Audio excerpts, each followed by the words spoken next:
Have the cube selected. Then over here to the right, we see the blue wrench icon. That is the modifier properties. Click on it. And what we're going to do is we're going to add an array. So I'm going to click on add modifier. Then I'm going to go down here. So underneath generate, I'm going to click on array. We can see that this just grew. So we have the factor x here. And this is the offset. So by 1, it's the width of it. If I increase the factor, we can see it increases the distance of it.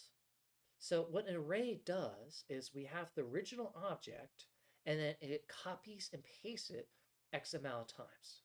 So this is the total count. So we can have 10 of these. So now we have 10 cubes. So let's add another array. And this time, instead of the x direction, so let's say 0, we're going to do 1, and let's just increase it by 2. Let's do by 10. And just like that, we have row 10 by 10 of cubes. So let's just zoom in real quick. And what's real cool about this, by having it as an array, if I go into edit mode, there are 2 different ways to go into edit mode. The first one is up here.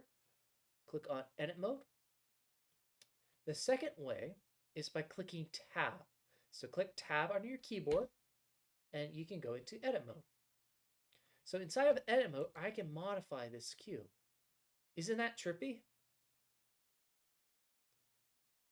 You can do a lot of cool stuff with this. But that's what's nice about an array is you modify one object and then it duplicates it for you. So you don't have to modify all the other objects.